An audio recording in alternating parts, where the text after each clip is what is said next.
नमस्कार दोस्तों, स्वागत है आपका एक बार फिर से हमारे पॉडकास्ट पे।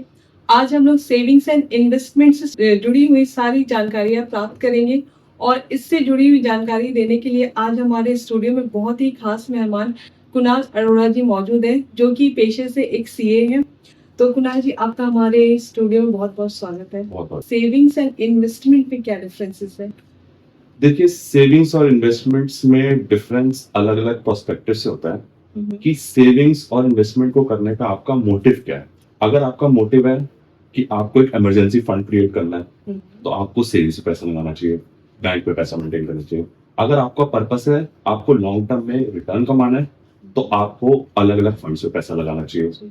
लाइक एफडी करनी चाहिए, म्यूचुअल फंड में पैसा लगाना चाहिए, स्टॉक्स में पैसा लगाना चाहिए। अब उसी के हिसाब से देखा जाए तो अलग अलग फंड्स का और अलग अलग इन्वेस्टमेंट्स का एक अलग अलग रिस्क होता है। आप सेविंग्स में पैसा लगाओगे, आप बैंक में पैसा रखोगे, बैंक में कोई खास रिस्क होता नहीं है। आप एफडी में पैसा लगाओगे, 6 से 7% का रिटर्न आता है, आपको उसमें कोई रिस्क नहीं है। फिक्स रहता है। हर इंसान कुछ पैसा अपना इमरजेंसी का फंड क्रिएट करता है। अब अगर आप इन्वेस्टमेंट में पैसा लगाओगे, आप म्यूचुअल फंड में पैसा लगाओगे, आप स्टॉक मार्केट में पैसा लगाओगे, तो उसमें थोड़ा बहुत रिस्क होता है। और जो सेविंग्स और इन्वेस्टमेंट होते हैं उनका अलग अलग एक टाइम होराइजन होता है। सेविंग्स लोग यूजुअली 2 4 6 महीने का पैसा रखते हैं, इन्वेस्टमेंट लोग यूजुअली लॉन्ग टेन्योर के लिए रखते हैं। तो उस पे ऑब्वियसली उसका रिटर्न थोड़ा ज्यादा होता है और उस पे सेविंग्स और जो हमारी लिक्विड इन्वेस्टमेंट्स होते हैं उन पे थोड़ा रिटर्न कम होता है। और अगर हम बात करें जो सेविंग्स होती है वो यूजुअली फॉर शॉर्टर टेन्योर होती है। जो हम उसमें पैसा लगाते हैं वो एफडीज में पैसा लगाते हैं, 1 साल की इन्वेस्टमेंट हो गई, इमरजेंसी फंड क्रिएट करते हैं।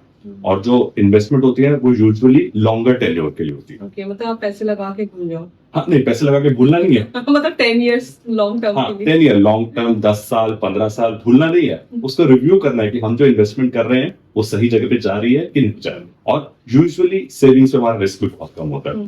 कैश में बैंक पे पैसा रखा हुआ है तो कोई रिस्क नहीं है, एफडीज में पैसा रखा हुआ है तो कोई खास रिस्क नहीं है। तो सेविंग्स और इन्वेस्टमेंट्स का ये अलग अलग फर्क होता है। तो एक फैमिली जो होती है उनको अपनी इनकम एंड लायबिलिटीज को कैसे मैनेज करना चाहिए? देखिए, सबसे पहले तो नॉर्मली एक मिडिल क्लास फैमिली को अपना बजट क्रिएट करने से पहले सबसे पहले तो अपनी इनकम की सोर्सेज को रखना चाहिए। उनकी क्या क्या सोर्स ऑफ इनकम है। सैलरी इनकम है, बिजनेस की इनकम है, रेंटल की इनकम है, अदर सोर्सेज की इनकम है। पहले वो पूरा इनकम का पूल बनाना चाहिए। उसके बाद उसके खर्चों की इन्वेस्टमेंट करनी चाहिए, खर्चे करने चाहिए। और हमें हमेशा अपने जो इनकम होती है उसे 3 रेशो में बांटना चाहिए, 50 30 20। 50% is for fixed expense, 30% variable खर्चे, 20% इज फॉर इन्वेस्टमेंट। फिक्स खर्चे में कौन से आते हैं? घर के रेंट हो गए, इलेक्ट्रिसिटी बिल हो गई, मेंटेनेंस कॉस्ट हो गई, स्कूल की फीस हो गई, ईएमआई हो गई, तो जरूरी है, जानी जानी है। उसके बाद बात करेंगे 30% एंटरटेनमेंट, कहीं घूमने जाना है, घूमने जाओ, पार्टी करनी है, एंजॉयमेंट करनी है, वो भी बहुत जरूरी है, वो करो। उसके बाद 20% पर मंथ सेविंग्स जरूर होनी चाहिए। अगर वो आपके पास 20% स्पेयर पैसा है, आप उसको लॉन्ग टर्म इन्वेस्टमेंट करिए। और अगर वो आपको शॉर्ट टर्म में पैसा चाहिए तो आप उसको एफडीज में डालिए, पीपीएफ में डालिए, और जो और छोटी इन्वेस्टमेंट्स होती है, टेन्योर्स की इन्वेस्टमेंट होती है, उसमें डालिए।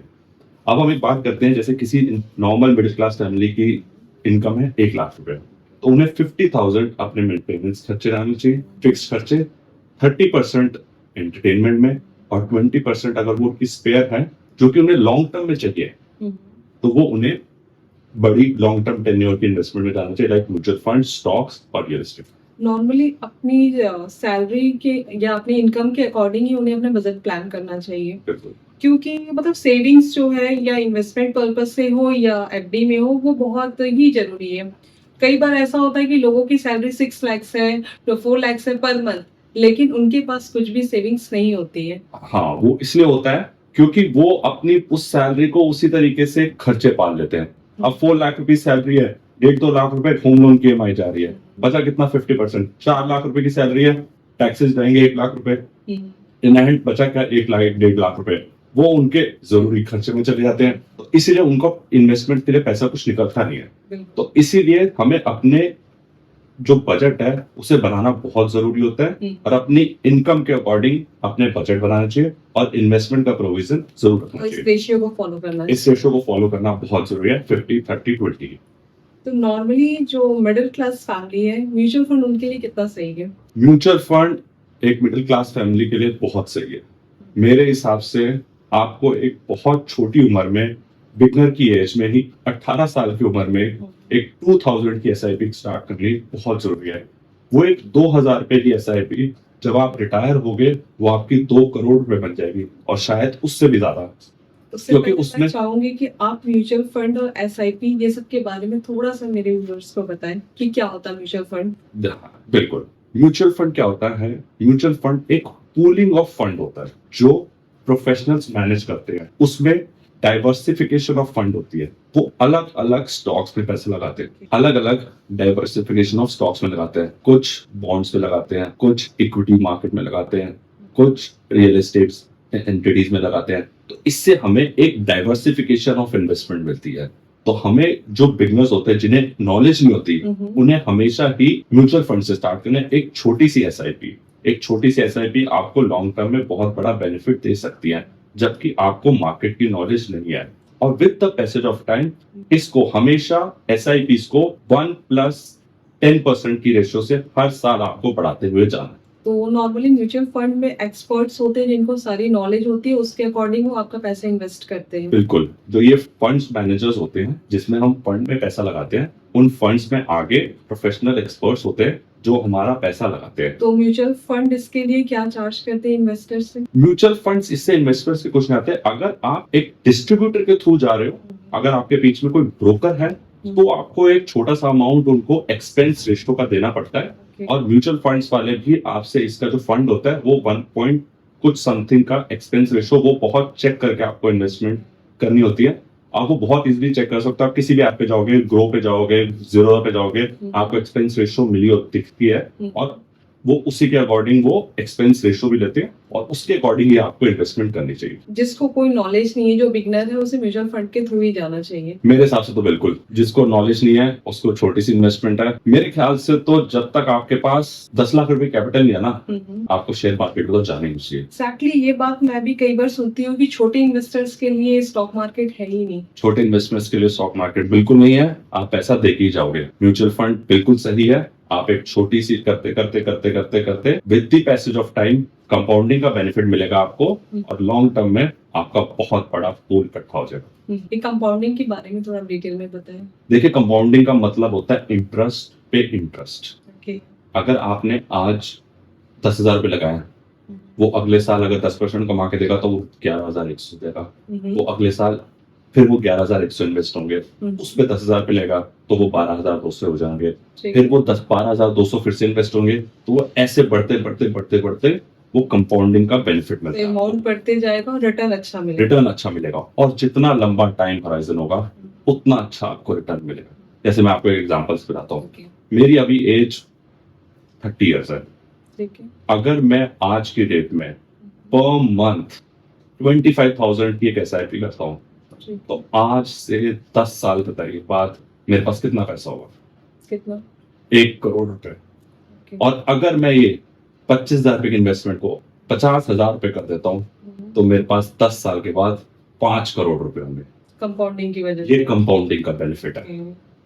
जितना लंबा टेन्योर होगा और अगर आप एक अच्छी इन्वेस्टमेंट करोगे और तो जितना लंबा टेन्योर होगा आपको उतना अच्छा बेनिफिट मिलेगा। एक मिडिल क्लास फैमिली के लिए पर मंथ 25,000 इन्वेस्ट करना पॉसिबल नहीं होता है। अगर वो मिनिमम कितना इन्वेस्ट कर सकते हैं? मिनिमम इन्वेस्टमेंट करने का फंडा फिर भी वही है, 50, 30, 20। आपकी जितनी सैलरी है आपको उसी रेशियो में बांटना होगा। अगर 1 लाख रुपए सैलरी है तो 20%, 20,000 रुपए इन्वेस्ट करो। और अगर आपकी 2 लाख रुपए सैलरी है तो आप 50,000 रुपए इन्वेस्ट करो।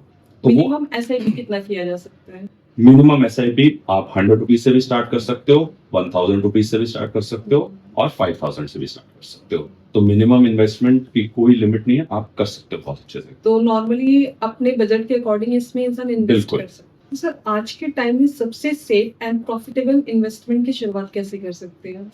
देखिए, सबसे सेफ और प्रॉफिटेबल इन्वेस्टमेंट को देखने से पहले आपको ये देखना पड़ेगा कि आपका फाइनेंशियल गोल क्या है। कि अगर आपको पैसा अभी शॉर्ट टर्म में चाहिए या आपको पैसा लॉन्ग टर्म में चाहिए।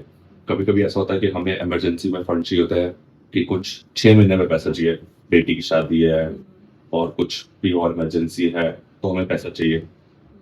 और हमें है कि जैसे मेरी आज 30 ईयर्स की एज है, मुझे अभी पैसे की कोई खास जरूरत नहीं है, 20 साल बाद पैसा चाहिए एक डॉटर है, वो स्कूल जा रही है, अब उसकी एजुकेशन के लिए पैसा चाहिए, तो 18 साल बाद पैसा चाहिए, तो मुझे कोई फंड्स की ऐसी कोई खास रिक्वायरमेंट नहीं, तो मैं लॉन्ग टर्म के बारे में सोच सकता हूँ। और अगर वो कोई 50 की एज का बंदा है, अब उसको अपनी बेटी की शादी करनी है, बच्चों की हायर एजुकेशन है, उसके लिए पैसे खर्चने हैं, तो इन सारे फैक्टर्स को कंसिडर करने के बाद हमें इन्वेस्टमेंट करनी चाहिए। और दूसरा एक बहुत बड़ा फैक्टर होता है रिस्क टॉलरेंस का, कि आपको रिस्क बर्दाश्त करने की क्षमता कितनी है आप में। अगर आप ये चाहते हैं कि मेरे को ज्यादा रिस्क नहीं चाहिए, तो आपको सेफ इन्वेस्टमेंट में जाना चाहिए, गवर्नमेंट सिक्योरिटीज में जाना चाहिए। और अगर आप लाइफ में रिस्क लेना चाहते हैं और अगर आपके पास टाइम होराइजन ज्यादा है ना, तो आपको हाई रिस्क पे हाई रिटर्न मिलता है, उन इन्वेस्टमेंट पे जाना चाहिए। और अगर हम बात करें कि अब सबसे सेफ और फिर रिस्की इन्वेस्टमेंट्स कौन से हैं, सबसे सेफ इन्वेस्टमेंट्स होती हैं, आप एक एफडी में पैसा लगा दो, 6 से 7% आपको रिटर्न मिलेगा, कोई दिक्कत नहीं है, बिल्कुल सेफ पैसा है, बस 6 से 7% का रिटर्न। उसके बाद आप पीपीएफ में पैसा लगा सकते हो, पीपीएफ में पैसा 4-5 साल के लिए ब्लॉक रहेगा, उसके बाद आप विड्रॉ कर सकते हो, उसमें भी आपको रिटर्न 7 से 8% का रिटर्न मिलेगा। अगर आपकी बेटी है तो आप तो सुकन्या समृद्धि में पैसा लगा सकते हो, उसमें आपको 7 से 8% का रिटर्न मिलेगा। ये बिल्कुल सेफ इन्वेस्टमेंट है, इसमें कोई दिक्कत नहीं है। ये गवर्नमेंट के ये कोई गवर्नमेंट है। अगर आप इसके बाद कुछ और थोड़ी सी रिस्की इन्वेस्टमेंट चाहते हो, तो आप म्यूचुअल फंड में इन्वेस्ट कर सकते हो। म्यूचुअल फंड इन्वेस्टमेंट्स में आप, अगर आपको म्यूचुअल फंड में भी थोड़ा सेफ जाना है, तो आप डेट फंड में डाल सकते हो, उसमें भी आपको 8 से 9% का रिटर्न मिलेगा, और कुछ दिन का लॉक इन होता है, 1 महीने का लॉक इन होता है, 1 महीने बाद आप उसको पैसा निकाल सकते हो, तो उसमें आपको दिक्कत नहीं है। और अगर आप थोड़ा सा रिस्क लेना चाहते हो, तो आपको इक्विटी ओरिएंटेड म्यूचुअल फंड्स में जाना चाहिए, जिसको 1 साल से ज्यादा जो वो प्रोफेशनल मैनेजर्स होते हैं, जो फंड होते हैं, वो इक्विटी बेस्ड में पैसा लगाते हैं, जिसमें आपका रिटर्न 15 से 20% बन सकता है इन लॉन्ग। और अगर आप उससे भी ज्यादा रिस्क लेना चाहते हो, तो आप शेयर मार्केट में पैसा लगाओ। वैसे जो भी हमारे व्यूअर्स हैं, जो कि बिगनर्स हैं, मैं उनको कभी नहीं राय करता कि आप डायरेक्टली शेयर मार्केट में पैसा लगाओ, उसमें आप पैसा गवाओगे, क्योंकि उन्हें आइडिया ही नहीं है, क्योंकि आइडिया नहीं है, आपको मार्केट की नॉलेज नहीं है। आज की डेट में भी मार्केट इतनी वॉलेटाइल है कि अगर आप किसी एक फंड में पैसा लगाओगे, एक स्टॉक में पैसा लगाओगे, आपका पैसा डूब जाएगा। यही आप किसी एक स्पेसिफिक म्यूचुअल फंड में लगाओगे, तो वो डाइवर्सिफिकेशन की वजह से वो आपका पैसा ग्रो होगा। तो इसीलिए मैं बिगनर्स के लिए हमेशा एडवाइस करता हूँ कि आप हमेशा म्यूचुअल फंड में पैसा लगाओ as compare to share market. और मेरे हिसाब से जिसके पास 10 लाख रुपए की कंपनी कैपिटल है ना, उसको तो शेयर मार्केट में जाना ही नहीं चाहिए, वो तो पैसा दे के ही जाए। लाइक कि अगर कोई म्यूचुअल फंड में इन्वेस्ट कर रहा है, तो सबसे पहले उसे क्या स्टेप फॉलो करना चाहिए? म्यूचुअल फंड में सबसे पहले इन्वेस्ट करने के पहले आपको कोई ब्रोकर की ऐप होती है, जो उसमें आपको, क्योंकि आप डायरेक्टली इन्वेस्ट नहीं कर सकते, तो उसको ऐप के थ्रू आपको एक अपना अकाउंट बनाना है। ऐप का नेम आप बताना चाहिए? हाँ, बहुत सारी ऐप है, जैसे ग्रो ऐप है, जीरोधा है, आईसीआईसीआई डायरेक्ट है, किसी भी ऐप में अकाउंट खुलवा लीजिए, उसमें आप अपना डीमैट अकाउंट खुलवाइए, ट्रेडिंग अकाउंट खुलवाइए, और उसके बाद आप उसमें वहां पे बहुत इजीली से इन्वेस्टमेंट शुरू कर सकते हैं, एक छोटी सी 1000 रुपीज की इन्वेस्टमेंट से। इसके लिए बैंक जाने की जरूरत नहीं है, आप ऑनलाइन ही, बैंक जाने की कोई जरूरत नहीं है। और अगर मैं आपको बात करूँ प्रॉफिटेबल इन्वेस्टमेंट है, तो आजकल एक बहुत ही ट्रेडिशनल इन्वेस्टमेंट है गोल्ड में। लोग गोल्ड लेके रख लेते हैं, बिल्कुल। क्या फायदा होता है? कुछ फायदा नहीं होता। उससे अच्छा एक और बहुत अच्छी, अगर आपको, जैसे कुछ लोग होते हैं जिन्हें बेटी की शादी करनी होती है, उसके लिए गोल्ड चाहिए होता है, उसके लिए होता है सोवरेन गोल्ड बॉन्ड्स चाहिए, ऑनलाइन होते हैं, वो बैंक के मिलते हैं, वो बैंक के आपको ऐप में मिलेंगे, और वो गोल्ड के रेट के अप डाउन से वजह से वो अकॉर्डिंग टू मूव करते हैं, और उस पे आपको जो बैंक्स होते हैं वो इंटरेस्ट रेट भी देते हैं, थोड़ा सा देते हैं 2-3% का, पर वो आपको देते हैं। और अब आप फिजिकल गोल्ड लेके रख देते हो, आज गोल्ड लेके रखा, उस पे आप मेकिंग चार्जेस पे करते हो, आपको गोल्ड चाहिए 20 साल के बाद, उसको भी नहीं मिलता, कोई इंटरेस्ट भी नहीं मिलता, उसको संभालने के लिए आप फिर लॉकर में जाते हो, बैंक वाले को चार्जेस देते हो, उसका कोई फायदा ही नहीं होता। तो इन्वेस्टमेंट करिए, बहुत सोच समझ के करिए। उसका एक और बहुत बड़ी रिस्की भी है और थोड़ी सी अच्छी भी है, वो ट्रेडिशनल इन्वेस्टमेंट है real estate sector. Real estate sector में इन्वेस्ट करना चाहिए, पर मेरे हिसाब से जब तक कि आपके पास 1 करोड़ की कैपिटल आपके अकाउंट में ना होना, आपको रियल एस्टेट में नहीं जाना चाहिए, क्योंकि उसमें कुछ आपको डाउन पेमेंट भी करनी होगी, और कुछ आपको फिर आगे उस पर लोन भी लेना पड़ेगा, फिर आपको उसमें बैंक की किस्तें बनाने की, एक फाइनेंशियल स्टेबिलिटी मेंटेन करने के लिए आपको एक बहुत बड़ा फंड क्रिएट करना ही पड़ेगा। तो मेरे हिसाब से तो अगर आप एक बिगनर हो, तो म्यूचुअल फंड की इन्वेस्टमेंट बहुत सही है, आप बढ़ते रहेंगे, और लॉन्ग टर्म में आपको बहुत बढ़िया बेनिफिट होगा। बहुत लोग छोटी छोटी प्लानिंग्स भी करते हैं, लाइक उनकी ये प्लानिंग होती है कि आफ्टर 3 इयर्स मुझे एक कार बाय करना है, ठीक है, तो उन्हें इन्वेस्टमेंट प्लानिंग कैसे करनी चाहिए? बिल्कुल, अब 3 इयर्स के बाद कार लेनी है, तो उसकी प्लानिंग आज से शुरू करो। आप एक कार लेने के लिए अब आप सपोज कीजिए 15 लाख रुपए की गाड़ी लेते हैं। अब 15 लाख रुपए गाड़ी लेने के लिए आपको एक डाउन पेमेंट करने के लिए सपोज कीजिए 5 लाख रुपए का आप लोन ले लीजिए और उसके बाद 10 लाख रुपए का हम बैंक से लोन लें। बैंक से लोन लेना बहुत जरूरी है क्योंकि लोन आज मिलता है बैंक कार लोन मिलता है 9% पे, तो बहुत अच्छा रेट है। तो आप आज से शुरू कीजिए, एक 5 या 10 या 20 हजार रुपए की SIP शुरू कीजिए। 3 साल में वो इन्वेस्टमेंट 5 लाख रुपए हो जाएगी। वो इन्वेस्टमेंट जब 5 लाख रुपए की, आप उसकी डाउन पेमेंट कीजिए, 10 लाख रुपए बैंक से लोन लीजिए और उस लोन अमाउंट को 3 से 4 साल वाला लोन लीजिए, 10 लाख रुपए का लोन रीपे हो जाएगा 9% का। बहुत मतलब इधर इन्वेस्टमेंट से आप अर्न भी कर ले रहे हो, उधर पे और अगर पेमेंट भी होगी। ओके। तो आजकल अगर एजुकेशन की बात करें तो स्कूलिंग से लेके हायर एजुकेशन तक काफी कॉस्टली हो गया है, तो इसके लिए इन्वेस्टमेंट प्लानिंग पेरेंट्स को कैसे करनी चाहिए? बिल्कुल, इसकी इन्वेस्टमेंट प्लानिंग आपको एक चाइल्ड जब बॉर्न होता है आपको तब से शुरू कर देनी चाहिए। अगर आप बच्चे को जो सबसे ज्यादा पैसे चाहिए होते हैं वो हायर एजुकेशन के लिए चाहिए होते हैं 18 साल की उम्र के बाद, उसकी प्लानिंग आपको आज से शुरू करनी है। अगर आपकी डॉटर है, एक 5,000 रुपए का सुकन्या अकाउंट खोलिए और एक छोटी सी 5,000 रुपए की SIP शुरू कीजिए।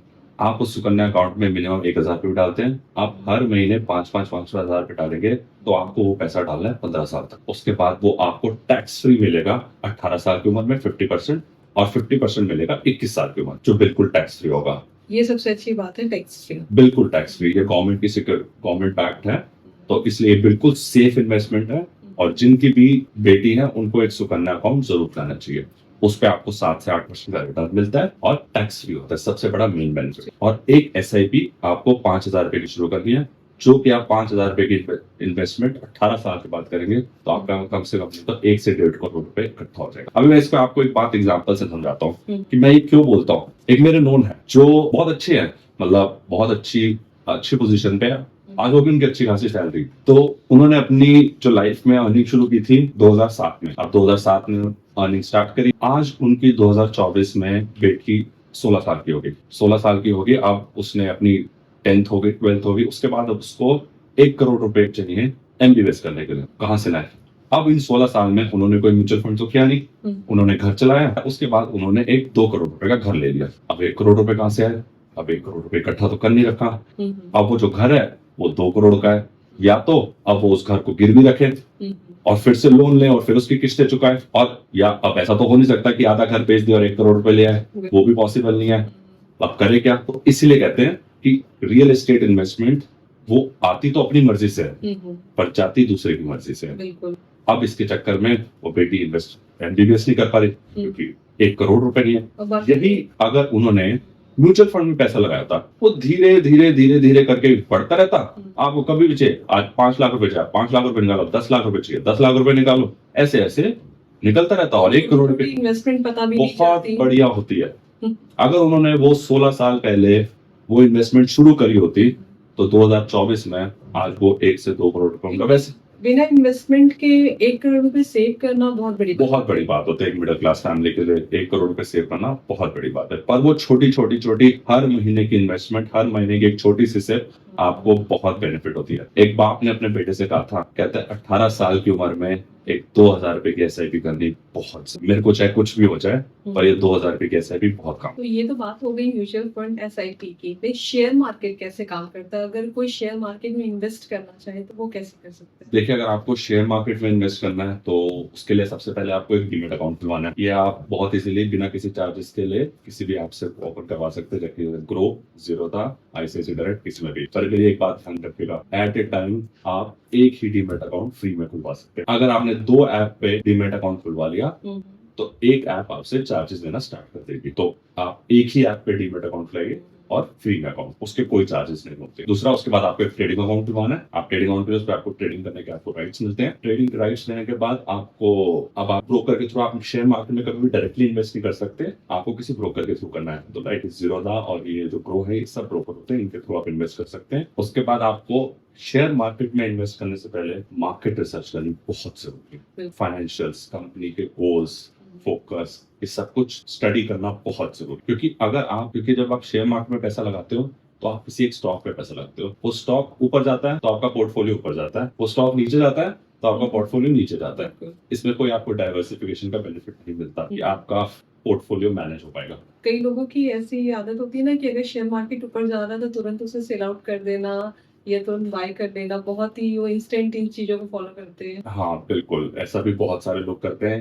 क्योंकि और पेशेंस नहीं होता है पेशेंस नहीं होता। तो इसको ये कहते हैं, जैसे आजकल बहुत मार्केट में बहुत वोलेटिलिटी चल रही है, तो वो इसको शेयर मार्केट वाली भाषा में कहते हैं, जिस दिन मार्केट नीचे जाती है उस दिन कहा जाता है कि मार्केट में सेल लगी है, ले लो, और जिस दिन मार्केट अप जाती है उस दिन बेच दो।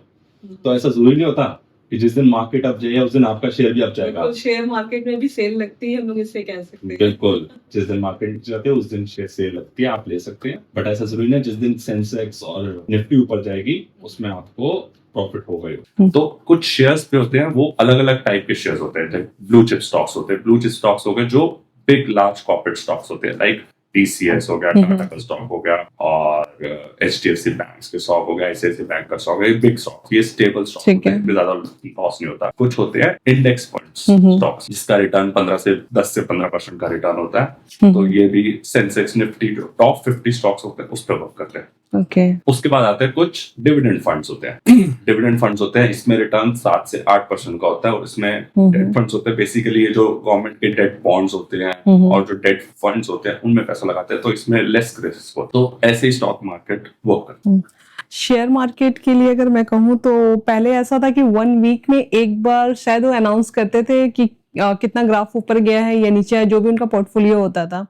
और आज के टाइम में एवरी मिनट एवरी सेकंड हम लोग उसे मॉनिटर कर सकते हैं। आप हर मिनट मॉनिटर कर सकते हो, आप सेंसेक्स की मूवमेंट हर मिनट देख सकते हो, और मार्केट में इस टाइम पे वोलेटिलिटी है। तो ऐसे कहा जाता है कि जिस दिन मार्केट नीचे जाती है उस दिन मार्केट में सेल लगी है, ले लो, और जिस दिन मार्केट ऊपर जाती है तो उस दिन बेच दे दो। बहुत सारे लोग इसी पॉइंट्स का वेट करते हैं कि महीने में 1 या 2 बार मार्केट नीचे जाती है तब वो परचेज करते हैं, पर ऐसा कोई जरूरी बात नहीं कि जिस दिन मार्केट ऊपर जाएगी उस दिन आपका स्टॉक भी ऊपर जाएगा। ये कोई जरूरी बात नहीं। कभी कभी ऐसा होता है मार्केट ऊपर होते हैं पर आपके स्टॉक की वैल्यूएशन नहीं बढ़ रही होती है, स्टॉक की वैल्यू नहीं बढ़ रहे थे ड्यू टू सम फैक्टर, कुछ भी फैक्टर हो सकता है। जैसे कि हम, तो ऐसा जरूरी बात नहीं कि मार्केट ऊपर गई है तो आपका स्टॉक ऊपर जाएगा। तो स्टॉक मार्केट में लॉन्ग टर्म के लिए इन्वेस्ट करना बेनिफिशियल है या ऐसे शॉर्ट टर्म के लिए? मेरे हिसाब से अगर शेयर मार्केट में इन्वेस्ट कर रहे हो तो आपको लॉन्ग टर्म में इन्वेस्ट करना चाहिए। शॉर्ट टर्म में आप मार्केट में पैसा दे के जाएगा। अगर आपको कुछ अच्छे स्पेसिफिक स्टॉक्स हैं उन्हें सिलेक्ट कीजिए, उनमें पैसा लगाइए, और लॉन्ग टर्म के लिए छोड़ दे तो फिर वो लॉन्ग टर्म में ऊपर जाएंगे, वो उसको आपको पोर्टफोलियो कमा के ही देंगे। बिल्कुल, मतलब जिनकी रेटिंग्स अच्छी है, काफी टाइम से वो अच्छा परफॉर्म कर रहे हैं। बिल्कुल, like Tata motor, EV sector हो गया, बहुत ही इमर्जिंग सेक्टर है। ईवी सेक्टर हो गया, सोलर पावर के सेक्टर हो गए, ये सब एरोनॉटिक्स, डिफेंस सेक्टर हो गया, इनमें आप पैसा लगाइए, आपका लॉस शेयर मार्केट में लगाइए, आपका पैसा ऊपर जाएगा। नहीं, कुछ लोगों में कहते हैं कि पेशेंस भी काफी कम होता है, जैसे ही मार्केट ऊपर गया वो स्टॉक को, अपने शेयर को सेल आउट कर देते हैं, उनके लिए आप क्या कहेंगे? मार्केट में पेशेंसफुल होना बहुत जरूरी है। कुछ लोग इम्पेशेंट होता है, अरे ये नीचे जा रहा है अब मैं इसको बेच देता हूँ, ये ऊपर जा रहा है तो अब इसको बेच देता हूँ। मार्केट में एक स्टेबिलिटी से डिसिप्लिन होना बहुत जरूरी है, और लॉन्ग टर्म का बेनिफिट लेके चलिए, लॉन्ग टर्म में बेनिफिट होगा। एंड अगर रिटायरमेंट की बात करें तो रिटायरमेंट की जो प्लानिंग है वो कब से स्टार्ट होनी चाहिए? रिटायरमेंट की प्लानिंग तो बहुत अर्ली एज से स्टार्ट कर देनी चाहिए मेरे ख्याल से। जब हम कमाना शुरू करते हैं, जैसे कि मैंने रिटायरमेंट की प्लानिंग शुरू कर दी है। मेरा इस टाइम पे ये प्लान है, अगले 20 साल तक मुझे हर महीने 25,000 रुपए की SIP करनी है। और अगले 20 साल के बाद when I'll reach 50 तो मैं फाइनेंशियली स्टेबल होऊंगा, मेरे पास 2 करोड़ रुपए मेरे म्यूचुअल फंड के पोर्टफोलियो पे पड़े होंगे। उसके बाद मैं हर महीने SWP स्टार्ट करूंगा, 2 लाख रुपए निकालूंगा, और उसके बाद भी 20 साल के बाद मेरे पास उस पोर्टफोलियो में 4। ओके, तो SWP क्या है? SWP है सिस्टमैटिक विड्रॉल प्लान। इसमें एक टाइम के बाद, एक टाइम होराइजन के बाद हम पैसा निकालना शुरू करते हैं। जैसे अभी यंग एज है, उसमें पैसा डालो फंड में, और जब आपकी रिटायरमेंट की एज आ गई, अब मुझे कुछ नहीं करना, इस फंड में कोई पैसा नहीं डालना, मेरी इनकम नहीं है, अब मैं इसमें से सिर्फ पैसे आराम से निकालूंगा। जैसे ट्रेडिशनल अप्रोच होती थी, लोग क्या करते थे कि एक कमर्शियल प्रॉपर्टी ले ली, प्रॉपर्टी में इन्वेस्ट कर दिया, अब इससे क्या है, रिटायर हो गए, अब इससे रिटायरमेंट तक 1-2 लाख रुपए का किराया खाएंगे। इसमें दिक्कत होती थी। अगर वो किराए की दुकान किराए पे नहीं चढ़ी, क्या करोगे? मार्केट फैक्टर्स पे डिपेंड करती थी, नहीं किराया, फिर प्रॉपर्टी, ये चीजें, प्रॉपर्टी भी ओल्ड हो जाती है। हाँ, कुछ भी हो सकता है, कोई भी गवर्नमेंट की कुछ पॉलिसी चेंज हो गई, वो किराए पे नहीं चढ़ी 6 महीने तक, क्या करोगे? पर SWP में वो तो पैसा आना ही आना है। तो इसीलिए मैं हमेशा प्रेफर करता हूँ कि रियल एस्टेट सेक्टर से म्यूचुअल फंड ज्यादा से। ओके, आप रियल एस्टेट में अगर इन्वेस्ट कर भी रहे हो तो एक लिमिट में आप इन्वेस्ट करें। मेरे हिसाब से रियल एस्टेट में इन्वेस्टमेंट उतनी करनी चाहिए कि ना आप एक घर में रह रहे हो। इन्वेस्टमेंट पर्पस के लिए मैं रियल एस्टेट को कभी प्रेफर नहीं करता। मेरे व्यूअर्स को मेरे हाथ जोड़ के माफी है, बट मैं नहीं रख देता। ओके, तो रिटायरमेंट के लिए बेसिकली काफी अर्ली एज से एसआईपी करना स्टार्ट कर देना चाहिए। इंडिया में अभी कितने % लोग हैं जो म्यूचुअल फंड में इन्वेस्ट करते हैं? देखिए, अगर एक मोटा मोटी नंबर देखें तो एज पर द ग्राफिक्स 2024 में 10 से 12% लोग हैं जो म्यूचुअल फंड में इन्वेस्ट करते हैं। ओके, अभी हम बहुत पीछे, अभी हमें बहुत मेहनत करनी है म्यूचुअल फंड की इन्वेस्टमेंट और इन्वेस्टमेंट की आदत लोगों को और बढ़ानी है। तो मेरे हिसाब से हमें ये अपने घर से ही शुरू करनी चाहिए। जैसे अगर आप एक हाउस होल्ड है तो आप अपनी वाइफ को पैसा देते हो खर्चे के लिए, बिल्कुल। अगर आप उसको 10,000 रुपए देते हो तो आप उससे 2,000 रुपए लो और उस 2,000 रुपए को आप इन्वेस्ट करो तो वाइफ की इन्वेस्टमेंट बढ़ेगी। अगर आप अपने बच्चे को पॉकेट मनी देते हो महीने की 5,000 रुपए, अपने बच्चे को समझाओ इस मंथ के एंड पे इस 5,000 में से तो मुझे 1,000 रुपए बचा के देगा और उसको इन्वेस्ट करो। जो रेशियो आपने बताया, बिल्कुल कि 50-30-20 के रेशियो में चलना चाहिए। तो ऐसे investment should start from home. सबको इन्वेस्टमेंट करने की आदत डालनी चाहिए। ये पैसा लॉन्ग टर्म में बहुत बड़ा। ये आपने बहुत अच्छी बात कही कि इन्वेस्टमेंट घर से स्टार्ट होना चाहिए, क्योंकि कई बार ऐसा होता है कि घर में जो हाउसवाइफ्स होती है या नॉर्मली ऐसे लोग भी जो वर्किंग है वो घर पे पैसे रखते हैं कि भाई मेरी सेविंग्स है घर पे लॉकर में पड़ा है, लेकिन एक सर्टेन टाइम के बाद मुझे जहां तक लगता है उस पैसे की वैल्यूएशन कम हो जाती है। बिल्कुल, इन्फ्लेशन बढ़ता रहता है, उस पैसे की वैल्यूएशन कम होती है। लाइक अभी 50,000 की जो वैल्यू है वो 5 इयर्स के बाद 50,000 की वैल्यू कम हो जाएगी। इन्फ्लेशन का फैक्टर होता है। वाइफ्स अपने हस्बैंड से छुपा के कुछ पैसे बचा के अपने गुल्लक में रखती हैं। उस गुल्लक में रखने से अच्छा है कि उस पैसे को इन्वेस्ट करना चाहिए। बिल्कुल, वो बढ़ेगा। और ऐसा कुछ नहीं है, आप अपना रोज अपने मोबाइल पे, आज तो मोबाइल सबके पास है, आप अपना पोर्टफोलियो को देख सकते हो कि कितना बढ़ रहा है कितना कम हो रहा है। सारे अपडेट्स मिलते हैं। हमारे में बड़ा बढ़ेगा नहीं, बिल्कुल, वो म्यूचुअल फंड में इन्वेस्ट करके बढ़ेगा नहीं बल्कि उसकी वैल्यूएशन कम होगी। बिल्कुल। मैं आपको एक चीज बताऊं, आज मेरे अकाउंट में कुछ हजारों रुपए से ज्यादा नहीं है। ये है, एक मैंने एक इमरजेंसी फंड कुछ क्रिएट कर रखा है 6 महीने की सैलरी का। उसके बाद मेरे जो भी महीने की सैलरी आती है, जो भी कुछ आता है, उसमें से सारा पैसा इन्वेस्ट हो जाता है। मैं इवन इस फॉर्मेट को फॉलो करता हूँ कि हस्बैंड की सैलरी से घर चलना चाहिए। If you both are earning और वाइफ की सैलरी है वो पूरी इन्वेस्ट होनी चाहिए। तो इससे आप दोनों ग्रो करोगे। इससे क्या होता है कि आपके घर में 3 कमाने वाले लोग होते हैं। एक आप कमाने वाले, एक आपकी वाइफ कमाने वाली और एक तीसरा आपका पोर्टफोलियो कमाने वाला। साथ साथ में इन्वेस्ट हो। बिल्कुल, और साथ साथ में कंपाउंडिंग जोड़ के आपको का बेनिफिट आपको अलग से मिलता है। बिल्कुल। तो ये छोटी छोटी चीजें जो है ना हम लोग नोटिस नहीं करते। हमें लगता है कि हम घर में पैसे, हमारे पैसे सेफ है, लेकिन उस पैसे को बढ़ाना कैसे लॉन्ग टर्म इन्वेस्टमेंट के लिए, इस पे ध्यान नहीं दे पाते। लॉन्ग टर्म की इन्वेस्टमेंट पर बिल्कुल ध्यान चाहिए, क्योंकि जो घर में अलमारी में इन्वेस्टमेंट पड़ी होती है ना, वो लॉन्ग टर्म वाली होती है। वो कभी मजबूरी आएगी तो निकालेंगे, वो वहां रखे नहीं पड़ेगी, वहां रख के सिर्फ वैसे की वैसे ही पड़ी रहेगी। इससे अच्छा आप जनरली आज के टाइम में भी काफी लोगों का कहना है कि शेयर मार्केट में पैसे डूब जाते हैं, म्यूचुअल फंड में बहुत ही हाई रिस्क है।